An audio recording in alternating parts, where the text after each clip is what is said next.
અરે સારસ, હું આટલું સરસ ગીત ગાઈ રહ્યો છું અને તું કંઈ કહી રહ્યો નથી મને?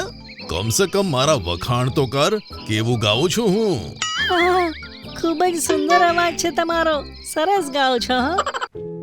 સારસ અને ગધેડાની મિત્રતા. સારસનો મિત્ર ગધેડો. એક જંગલમાં લકી નામનું એક સારસ હતું. તેની એક ખરાબ આદત હતી કે તે ખૂબ જ જલ્દી ગુસ્સે થઈ જતો હતો. એક દિવસ તે જંગલના બધા જાનવરો સાથે સંતા કુકડી રમતો હતો. તે પોતાની આંખો ઉપર હાથ રાખી 1 થી 10 ગણવા લાગ્યો. હાથી, હરણ, વુડપેકર અને વાંદરો ક્યાંક ને ક્યાંક સંતાઈ ગયા.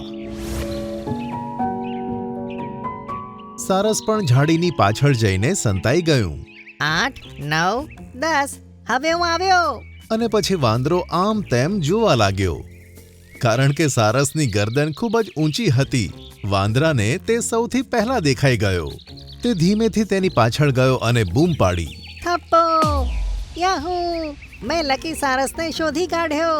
હવે પછીના દાવમાં આ સિપાહી બનશે. બધા જાનવરો તાળી વગાડતા આગળ આવ્યા. આ જોઈને સારસનું મોઢું તો ફૂલાઈ ગયું. તમે હંમેશા આવું જ કરો છો.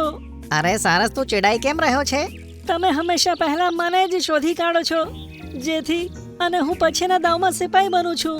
એવું નથી સારસ, આમાં તારી જ ભૂલ છે. તારી ગરદન કેટલી મોટી છે અને હંમેશા તું નાની ઝાડીમાં છુપાય છે, તેથી જલ્દી પકડાઈ જાય છે. એવું કશું નથી. મારાથી મોટો તો રામુ હાથી છે, તે કેમ નથી પકડાઈ જતો? હું પણ ક્યારેક ક્યારેક જલ્દી પકડાઈ જાઉં છું. એમાં ચીડાઈ જવાની શું વાત છે? હું અહીંયાથી જાઉં છું. મારે તમારી સાથે મિત્રતા નથી કરવી. આમ કહીને મોઢું ફૂલાવીને સારસ ત્યાંથી જતો રહે છે. ઘણો સમય ચાલ્યા પછી એક વડના ઝાડ નીચે જઈને બેસી ગયો. ત્યાં તે થોડીવાર બેઠો જ હતો. ત્યાં એક ગધેડો આવ્યો. અરે, આ હું શું જોઈ રહ્યો છું? લાંબી ડોકવાળો મરઘો? હું લાંબી ડોકવાળો મરઘો નથી. હું લકી સારસ છું. અમારી ડોક આવી જ હોય છે. ઓ એમ? હું તો ચોંકી જ ગયો હતો. સારું, મારું નામ રેન્ચો છે. હું એક ગધેડો છું અને ગધેડાના માથે શિંગડા નથી હોતા. હા, એ તો મને પણ ખબર છે. મેં વિચાર્યું કે તું એ ના વિચારી લે કે શિંગડા વગરનો બળદ પણ હોય છે. તેની આ વાત સાંભળીને સારસ હસી પડ્યો અને બોલ્યો, તું તો બહુ જ રમૂજી છે. મને તારા જેવા મિત્રની જ જરૂર હતી. સાચે? હું પણ એકલો છું. મને તારી સાથે મિત્રતા કરીને સારું લાગશે. તે બંનેમાં પાકી મિત્રતા થઈ ગઈ અને બંને મળીને ખૂબ વાતો કરી.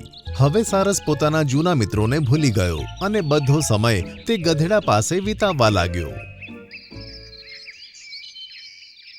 એકવાર ગધેડો આકાશમાં ચાંદ તારાઓ જુએ છે અને હોંચી હોંચી કરવા લાગે છે. તેના ગાવાના અવાજથી સારસના કાન ફાટવા લાગ્યા, પણ તે એકનો એક મિત્ર હોવાને કારણે કશું જ બોલી ન શક્યો. અરે સારસ, હું આટલું સરસ ગીત ગાઈ રહ્યો છું અને તું કંઈ કહી રહ્યો નથી મને? કમ સે કમ મારા વખાણ તો કર. કેવું ગાઉં છું હું? હા, ખૂબ જ સુંદર અવાજ છે તમારો.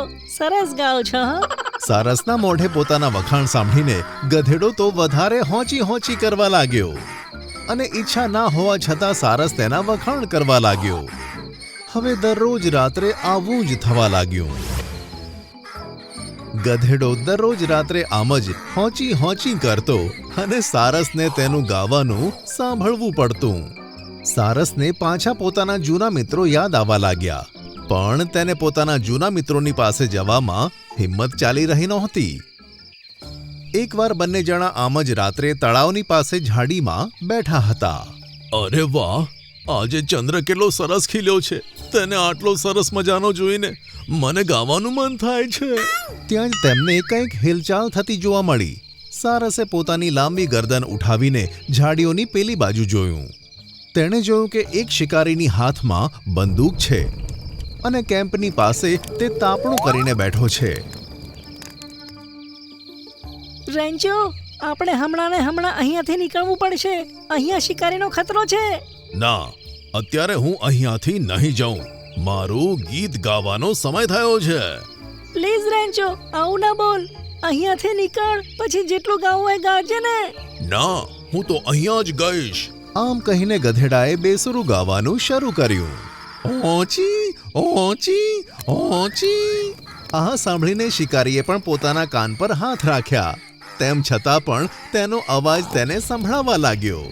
શિકારીએ ગુસ્સામાં ઊભા થઈને બંદૂક ઉઠાવીને જે દિશામાં અવાજ આવતો હતો ત્યાં ગોળી મારી. ગોળી ગધેડાને ન વાગતા સારસને વાગી. અરે બાપરે, લોહી! રેન્ચો, મારી મદદ કર. સારસને લોહી નીકળેલું જોઈને ગધેડો ત્યાંથી ભાગી ગયો.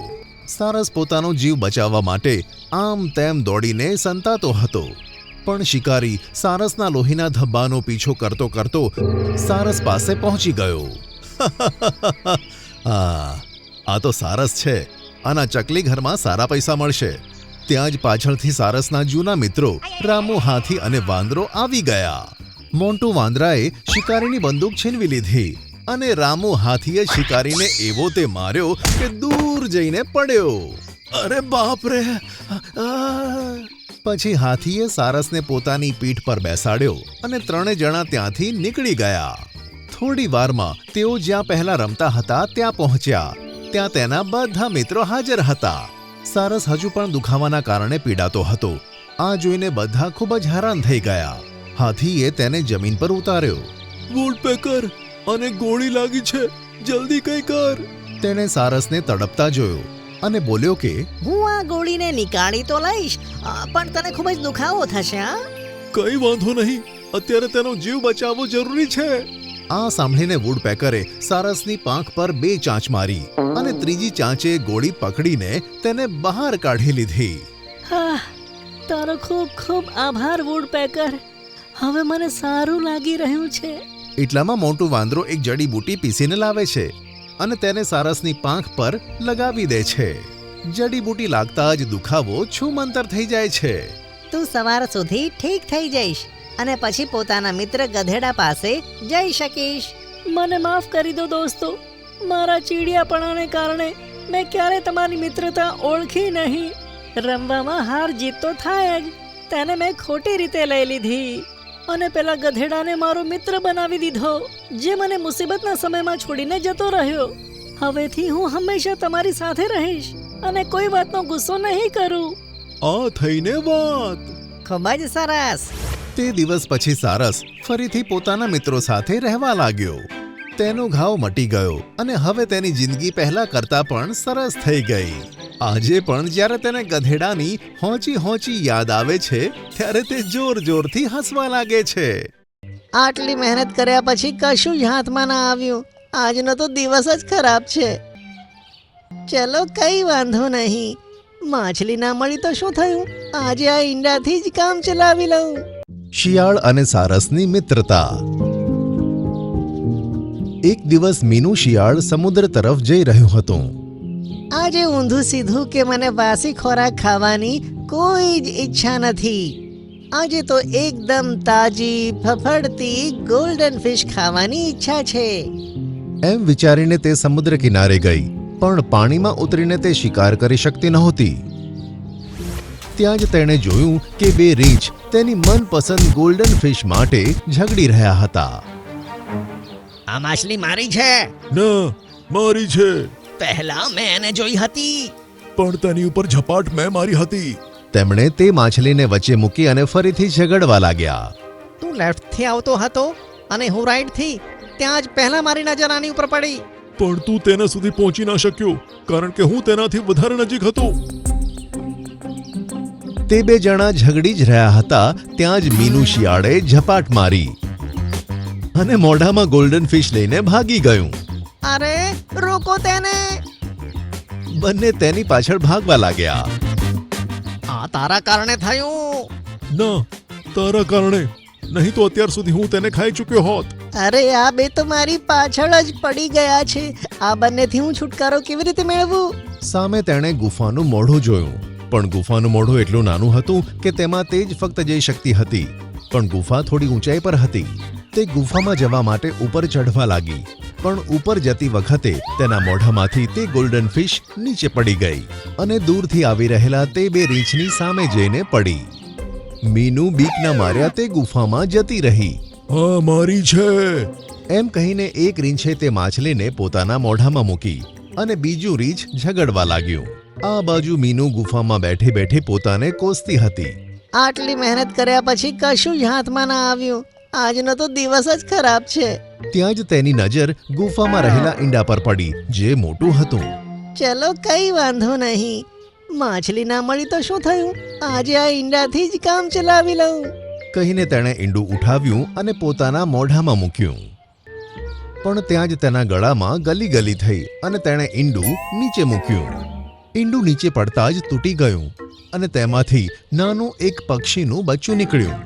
અરે, આ બાળક તો સારસ જેવું લાગી રહ્યું છે. એને હું એમ જ જીવતો છોડી દઉં છું. એની માં બહુ જ હેરાન થશે. અને શિયાળ ત્યાંથી બહાર નીકળ્યું. પોતાને એકલું સમજીને તે નાનું બચ્ચું પણ શિયાળની સાથે ગુફાની બહાર નીકળ્યું. અરે, તું મારી પાછળ કેમ આવી રહ્યું છે? તેણે કશો જવાબ ન આપ્યો. મીનુ સમજી ગઈ કે બચ્ચું હજુ વાતોને સમજવા અને બોલવા માટે સક્ષમ નથી. અરે, તેણે આંખ ખોલ્યા પછી સૌથી પહેલા મને જ જોઈ, તેથી તેને એમ લાગતું હશે કે હું જ તેની માં છું. મીનુ સમજી ગયું કે તે બચ્ચું હવે તેની પાસે જ રહેશે. તેણે બચ્ચાને પોતાની પાછળ આવવા દીધું અને તે બચ્ચું તેની સાથે જ રહેવા લાગ્યું. થોડા દિવસોમાં બાળક બોલવાનું શીખી ગયું. મીનુએ તેનું નામ રોકી રાખ્યું. એક દિવસ મીનુ રોકી સાથે ઘૂમી રહ્યું હતું. તું થોડું ધીરે ચાલવાનું રાખ. જ્યારે પણ હું તારી સાથે ફરવા નીકળું છું, બહુ થાકી જાઉં છું. અરે, તારે તો પગ છે એટલે થાકી જાય છે. તારે તો પાંખો છે, ઉડતું કેમ નથી? પણ મને ઉડવાનું ક્યાં આવડે છે? તમે મને શીખવાડ્યું પણ નથી. સારું, જેવું હું કરું છું તેવું કર.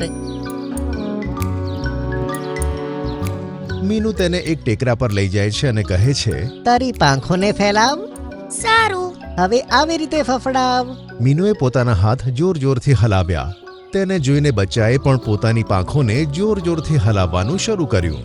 હવે કૂદ અને હવામાં ઉડી જા. પોતાના હાથોને હલાવતા તેણે ટેકરા પરથી કૂદકો માર્યો અને જમીન પર આવીને પટકાઈ. પણ રોકીના કૂદકો મારવાની સાથે જ તે હવામાં ઉડવા લાગ્યો. આ જોઈને મીનુ ખૂબ જ ખુશ થઈ. વધુ દિવસો પસાર થતા રોકી મોટું થઈ ગયું.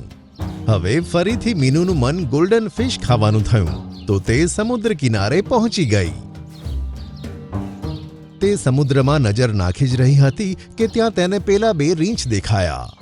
અરે, આ તે જ છે ને જે છેલ્લી વખતે આપણું ખાવાનું લઈને ભાગી હતી? હા, આ તે જ છે. પકડો એને. મીનુ બીતા બીતા ઝરણા તરફ ભાગવા લાગી. તેઓ પણ તેની પાછળ દોડ્યા. હવે આગળ પથરાળ અને કાંટાવાળો રસ્તો હતો. તેની ઉપર ચાલવું અશક્ય હતું. તે બંને મીનુની જોડે આવી ગયા. તેઓ ઝપાટ મારવાના જ હતા ત્યાં જ રોકી આવી ગયું અને બોલ્યું, જલ્દી મારા પગ પકડો. કહીને મીનુએ તેના પગ પકડ્યા અને રોકી તેને લઈને ઉડી ગયું. અને આમ તેણે તેને કાંટાવાળા રસ્તા પરથી કાઢ્યું અને રીંછ ત્યાં જ રહી ગયા. રોકીએ મીનુને એક ઊંચાઈ પર લાવીને છોડ્યું અને નીચે ઊંડી ખીણ હતી. બીજી બાજુ ઝરણાનું પાણી વહેતું વહેતું મીનુ પાસે આવવાનું હતું. મારા નાના પગથી હું તને નથી ઉચકી શકતો. જો તું તારા હાથથી મારો પગ પકડી લઈશ તો કોઈ વાંધો નહીં આવે. જલ્દી કરો, નહીં તો પાણીનું વહેણ તને ખેંચી લઈ જશે. સાંભળીને મીનુએ તેના પગ પકડ્યા અને રોકી જોર લગાવીને ઉડવા લાગ્યું. મીનુએ જોયું કે રોકી તેનું વજન ઉઠાવી શકતું ન હતું. પ્લીઝ, ભલે કંઈ પણ થઈ જાય, હાથ ના છોડતી. તે સતત પોતાની પાંખો ફફડાવતું હતું પણ 1 ઇંચ આગળ વધતું ન હતું. આ જોઈને મીનુએ જાણી જોઈને તેના પગ છોડી દીધા. ના, મીનુ. મીનુ ખીણમાં પડી રહી હતી અને રોકી તેને ઉદાસ થઈને જોઈ રહ્યું હતું. એટલામાં જ એક મોટું સારસ આવ્યું અને તેણે પોતાના મજબૂત પંજાઓથી મીનુને ઉપર ઉઠાવ્યું. આ મોટું સારસ મીનુનું વજન ઉચકી શકતું હતું. તેણે મીનુને ઝરણું પાર કરાવ્યું અને નીચે એક સેફ જગ્યા પર લાવીને મૂકી દીધું. તમે મારા મિત્રનો જીવ બચાવ્યો. હું તમારો ખૂબ આભારી છું. બેટા, હું તારી મમ્મી છું. તને ઘણા દિવસોથી શોધતી હતી. હવે જઈને શોધ પૂરી થઈ. શું ખરેખર તમે મારા મમ્મી છો? હા.